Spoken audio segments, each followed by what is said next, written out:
31 март таҳти раёсати асосгузори сулҳу ваҳдати миллӣ пешвои миллат президенти ҷумҳурии Тоҷикистон, раиси ҳукумати ҷумҳурии Тоҷикистон муҳтарам Эмомалӣ Раҳмон маҷлиси ҳукумати ҷумҳурии Тоҷикистон баргузор гардид. дар кори маҷлис дар бораи барномаи аз худ намудани манбаъҳои барқароршавандаи энергия ва сохтмони нерӯгоҳҳои хурди барқи обӣ барои солҳои 2016-2020 ва тадбирҳои анҷомдодашуда дар самти сарфаҷӯии нерӯи барқ ҳисоботи вазири энергетика ва захираҳои оби ҷумҳурии Тоҷикистон Ҷумъа Далер ва дар бораи сари вақт омода намудани соҳаҳои иқтисодиёт ва иҷтимоиёти ҷумҳурӣ барои фаъолияти мунтазам ва самарабахш дар давраи тирамоҳу зимистони солҳои 2021-2022 ҳисоботи вазири рушди иқтисод ва савдои ҷумҳурии Тоҷикистон Завқизода шунида шуд. барномаи аз худ намудани манбаъҳои барқароршавандаи энергия ва сохтмони нерӯгоҳҳои хурди барқи обӣ барои солҳои 2016-2020 барои беҳтар намудани вазъи иҷтимоии аҳолӣ, рушди минтақаҳои дурдасту баландкӯҳ ва ҳавасмандгардонии аҳолӣ барои зист дар ин минтақаҳо бо роҳи ташкил намудани системаи таъминот бо нерӯи барқ аз ҳисоби манбаъҳои барқароршавандаи энергия, ҳифзи экологияи ноҳияҳои баландкӯҳ, манъи буридани ҷангалу буттаҳо барои сӯзишворӣ, рушди сайёҳӣ, баландбардоштани сифати хизматрасонӣ дар соҳаи туризм, таъсиси ҷойҳои навикорӣ ва ғанигардонидани буҷети ҷумҳурӣ аз ҳисоби рушди иқтисодии ин ноҳияҳо равона карда шудааст.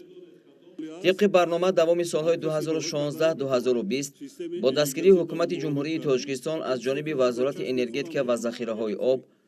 дар ҳамкорӣ бо ширкати саҳомии холдингии кушодаи барқи тоҷик, ҷамъияти саҳомии кушодаи Помир Энерҷӣ ва шарикони рушд дар шаҳру ноҳияҳои вилояти мухтори Кӯҳистони Бадахшон, вилоятҳои Хатлон, Суғд ва ноҳияҳои тобеи марказ танҳо аз ҳисоби чорабиниҳои асосии барнома 9 нерӯгоҳи барқии обии хурд бо иқтидори 2260 киловатт ва арзиши умумии 127.9 миллион сомонӣ сохта мавриди истифода қарор дода шуд.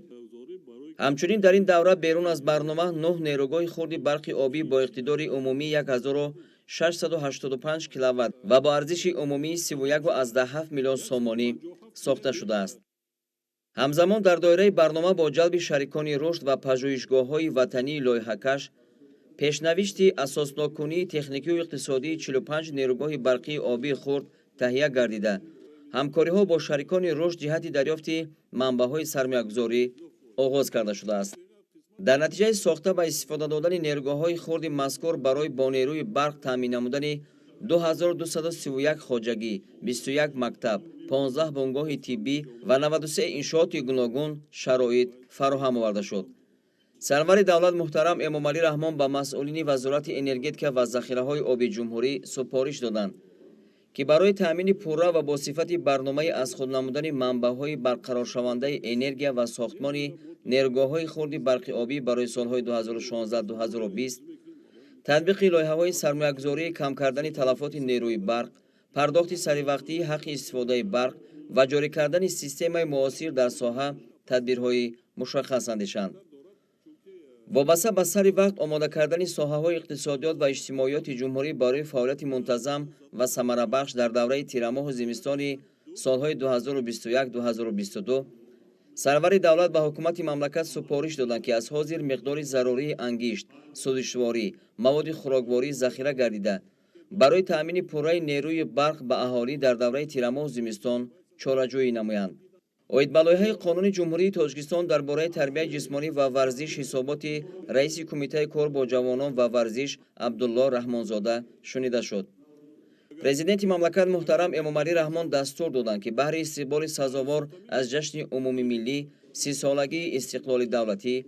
барои оммавигардонии варзиш, таъмини тарзи ҳаёти солим, ҳавасмандӣ ва ҷалби ҷавонон ба варзиш дар саросари кишвар мусобиқаҳо аз рӯи ҳамаи намудҳои варзиш дар сатҳи баланди ташкилӣ баргузор карда шавад. аъзои ҳукумати мамлакат лоиҳаҳои як қатор қонунҳо аз ҷумла дар бораи лоиҳаи Қонуни ҷумҳурии Тоҷикистон оид ба ворид намудани тағйиру илова ба Қонуни ҷумҳурии Тоҷикистон дар бораи қарзгирии давлатӣ ва қарзе ки аз ҷониби давлат кафолат дода мешавад,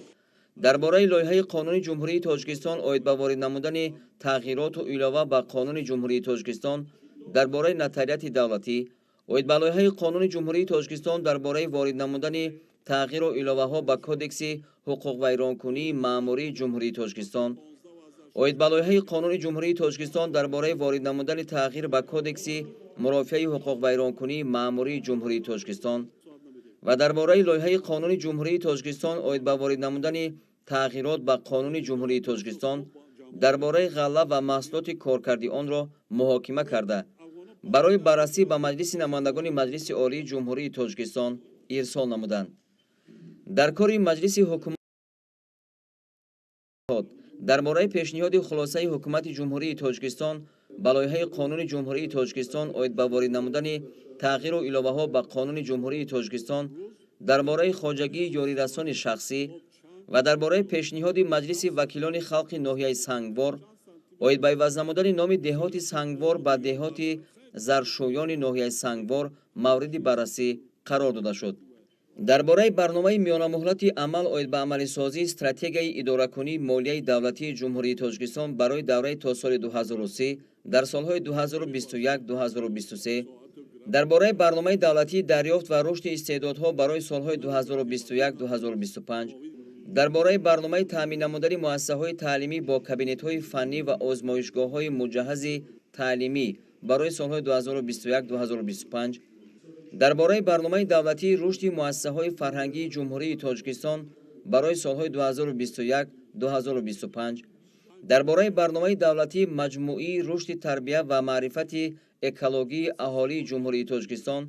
барои солҳои 2021-2025, дар бораи барномаи рушди соҳаи тухмипарварӣ дар Ҷумҳурии Тоҷикистон барои солҳои 2021-2025, дар бораи барномаи рушди соҳаи қолинбофӣ дар Ҷумҳурии Тоҷикистон барои солҳои 2021-2025 ва дар бораи ба муомилот баровардани коғазҳои қиматноки давлатии Ҷумҳурии Тоҷикистон ҳисоботи шахсони масъул шунида шуд. дар охири кори маҷлис президенти мамлакат раиси ҳукумати Ҷумҳурии Тоҷикистон муҳтарам Эмомалӣ Раҳмон вобаста ба масъалаҳои дар маҷлис баррасӣ шуда ба ҳукумати кишвар ва роҳбарони сохторҳои давлатӣ ҷиҳати риояи қонунҳои Ҷумҳурии Тоҷикистон, татбиқи саривақтию босамари барномаҳои давлатӣ ва иҷрои дастурҳои қаблии ҳукумати Ҷумҳурии Тоҷикистон супоришҳои мушаххас доданд. вобаста ба иҷрои тадбирҳои амалӣ оид ба коҳиш додани таъсири омилҳои беруна ба иқтисодиёти мамлакат, кишту кори баҳорӣ, истифодаи самараноки заминҳои наздиҳавлигӣ ва президентӣ, истеҳсолу захираи кофии маводи хӯрокворӣ, омодагии ҳамаҷониба ба давраи тирамоҳу зимистони солҳои 2021-2022,